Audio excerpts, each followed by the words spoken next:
Welcome to everyone. this We're deep diving dive. into. We'll be exploring the life and work of a Korean author. Sounds intriguing. Yeah, we're going to be looking at excerpts from a book of essays. Okay. And the title is Hello, H-O-L-O, Hello. New Dutch PDF.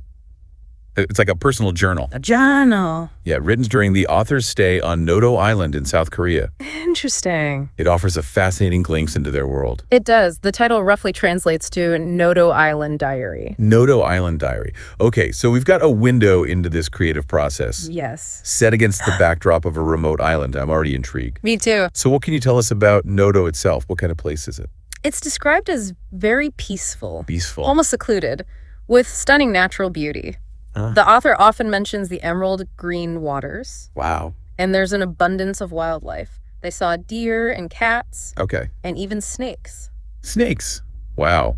Yeah. I can already sense that mix of tranquility and a touch of wildness. Yeah. It makes you think, what was the author hoping to accomplish on Noto? Well, they were working on a historical novel What novel? about Seopo. Okay. He was a prominent figure in Korean literature, Interesting. and he was actually exiled to Noto Island 330 years before the author arrived. That's an incredible coincidence. They were writing a historical novel. Yeah, That must have required a lot of research. it did. Was that even possible on such a remote island? Well, that seems to be part of the challenge. Yeah. They talk about limited access to amenities, Okay. the struggle with everyday tasks like cooking in a new environment, Right. and the constant battle against the cold weather. You know, it's funny how we often romanticize simple living, It's true. but the reality can be a lot tougher than it appears. All right. Did the author ever express any frustration with these challenges? There are moments of frustration for sure. Okay. They talk about relying heavily on the kindness of the island's caretaker Mm-hmm. and fellow residents. So there was a sense of community, even in isolation. That makes me think about the balance between solitude and human connection, Yeah, something a lot of writers grapple with. they do. Did they seem to find that balance on Noto? It's a recurring theme throughout the essays. Yep. They clearly sought the tranquility of the island to focus on their work, Right. but the isolation also brought moments of loneliness and a yearning for connection. There's a beautiful tension there. Definitely. Yeah. I imagine the island itself played a role in their writing as well, Oh, absolutely. with its history and natural beauty. Yes, Did they ever mention how their surroundings influenced their work? absolutely. They actually went so far as to change the setting of their novel to Noto Island, Wow. saying it breathed new life into the story. Interesting. They also talk about moments of inspiration, Okay. but also writer's block Right. and self-doubt. Which makes them very relatable, wouldn't you say? Very relatable. Absolutely. Every creative person knows those feelings all too well. It's reassuring to know even accomplished authors struggle with those same things. Absolutely. You know what really stood out to me, though, were those little personal anecdotes. The anecdotes. Yeah, sprinkled throughout the essays, Mm. like unexpected glimpses into their life beyond the writing. Yeah, I agree. Those anecdotes, while seemingly unconnected to the main narrative, offer a profound understanding Yeah, of the author's background and the Yeah. cultural context they bring to their writing. like the story about their mother's garlic leaf kimchi. Yes. It wasn't just about food. Right. It was a window into their family life and perhaps even the economic hardships they face. Exactly. And it hints at the expectations placed on young women in Korean culture, even back then. Yeah. The pressure to marry, Right. the importance of food and family. These small details paint a vivid picture. They do. They make those seemingly insignificant memories carry a lot of weight. Yeah. And it makes me curious about how those cultural influences might have shaped their writing. Did you notice any connections between those personal reflections and their work on the novel? There are definitely parallels. Okay. For instance, the author talks about the pressure they felt to marry at a young age. Right. And in their novel, Seopo is forced into exile, Okay. a decision that drastically alters the course of his life. Right. Makes you wonder if the author is deliberately weaving those personal threads into Seopo's story. That's a really fascinating observation. Yeah, It suggests a deeper layer of meaning, definitely. almost as if the author is using Seopo's story to explore their own personal anxieties about fate and societal pressures. And it highlights the fact that even historical figures, Yeah. these larger-than-life people, Right. they also had to navigate those everyday challenges and expectations. Couldn't agree more. It adds a whole new dimension to what, on the surface, might appear to be just a writer's retreat. It really does. It's like peeling back the layers of an onion. This- What seems simple at first glance reveals unexpected complexities the deeper you delve. Yeah. It's making me even more curious to hear about the rest of the author's journey on Noto. Oh, me too. You know, it's remarkable how these little anecdotes offer these glimpses into Korean culture. Yeah. Like the story about their childhood school lunches, the bento boxes warmed on a classroom stove, Right. speaks volumes about community and resourcefulness. It paints such a vivid picture. He does. And it makes you think about how food plays such a central role in Korean culture, even in those simple everyday moments. It's not just about sustenance. Right. It's about connection and shared experience. Exactly. And that theme of connection seems to resonate even more deeply when you consider the author's reflections on solitude. You're right. We talked earlier about that balance between solitude and connection. Yeah. There's this poignant moment in the essays where the author receives news of a friend's passing, Oh, wow. and it triggers this deep contemplation on the fleeting nature of time and the importance of human connection. It's where the essay collection transcends a simple travelogue and becomes something much more profound. Right. The island, with its vastness and isolation, becomes a space for the author to grapple with existential questions about life and death. It's almost as if the island's solitude amplifies those reflections, It does. forcing them to confront those deeper truths. Yeah. Did they find any solace in their writing during that time of grief? They do mention finding comfort in the routine of writing, Yeah. even in the face of loss. Yeah. It speaks to the power of creative expression Right. as a way to process complex emotions. It's fascinating how writing can be both an escape Yes. and a confrontation, Right. a way to process both the joys and sorrows of life. Absolutely. And speaking of confronting complexities, the author's historical novel delves into the life of Siapo, Right. who was exiled to Noto Island centuries ago. The parallels between the author's journey and Siopo's exile are striking. They are. Both sought refuge on the island, both grappling with the challenges of isolation and a longing for connection. It's almost as if the author is retracing Siopo's steps, both physically and emotionally. Yeah. They even visited historical sites related to Siopo, Oh. including his grave.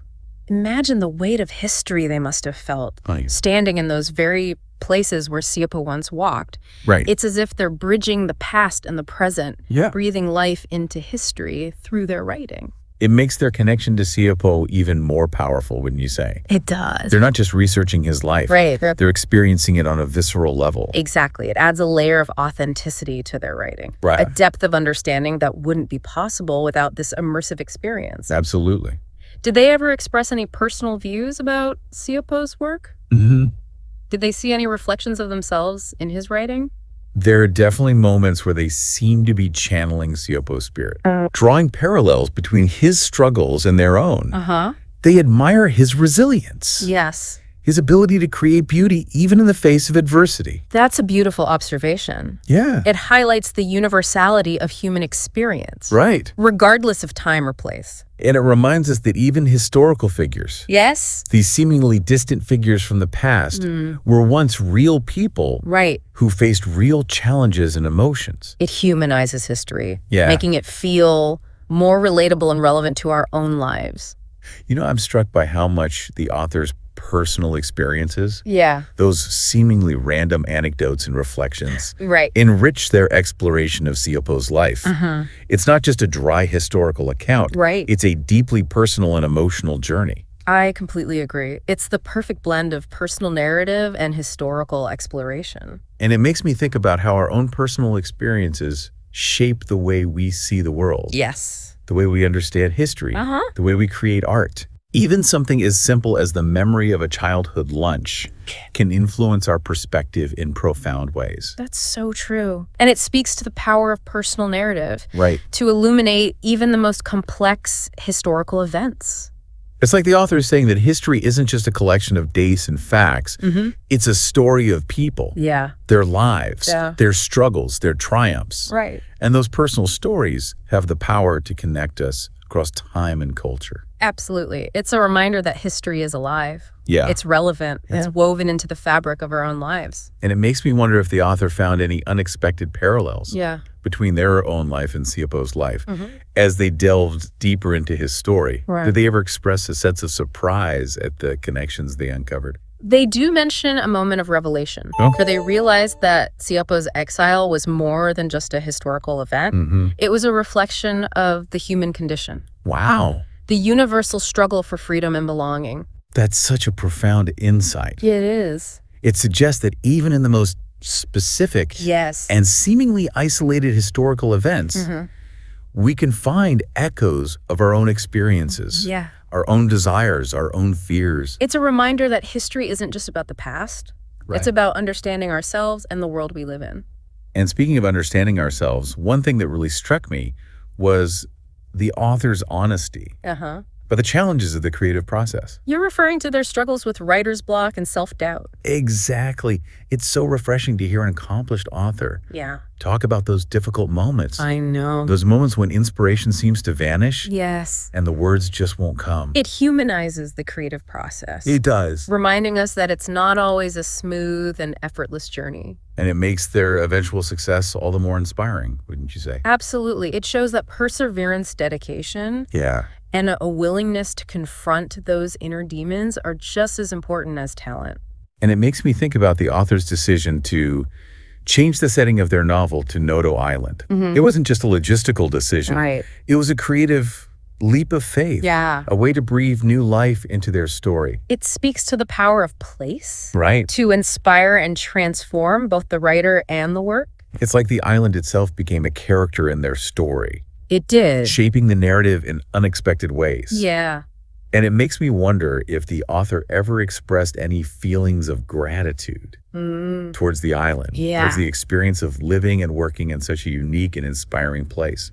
There are several passages where they express a deep appreciation for the island's beauty, its tranquility, its ability to foster both solitude and connection. It sounds like Noto Island was more than just a setting for their novel. It was. It was a catalyst for personal growth and creative exploration.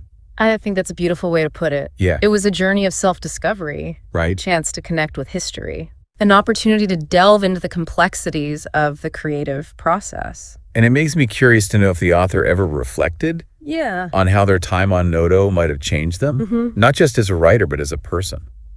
They do mention feeling a renewed sense of purpose, a deeper understanding of their own creativity, and a newfound appreciation for the simple things in life. It sounds like a truly transformative experience. It does. And it makes me wonder if they ever expressed any anxieties about leaving the island, about returning to the hustle and bustle of everyday life. They do acknowledge a sense of apprehension about leaving the peace and solitude of Noto, but also a sense of excitement about sharing their work with the world. Right. It's a bittersweet moment. It is. Full of anticipation and reflection. It's the natural culmination of their journey, wouldn't you say? It is. They arrived on the island seeking inspiration and solitude. Right. And they leave with a completed novel, a deeper understanding of themselves, and a profound connection to the history and culture of Noto Island. Absolutely.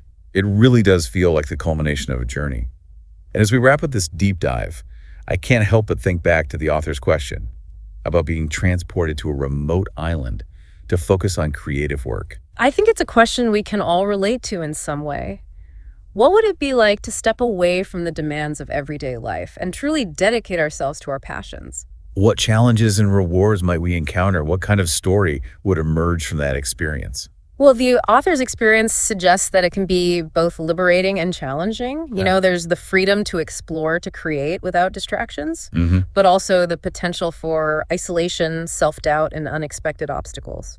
Their story reminds us that the creative process isn't always easy or glamorous. Right. There will be moments of frustration, uncertainty, and even despair. Yeah. But there will also be moments of pure joy, inspiration, and a sense of accomplishment that makes it all worthwhile. And sometimes those moments of breakthrough come from unexpected sources, like the author's connection to Siopo. Right. That wasn't something they could have planned for.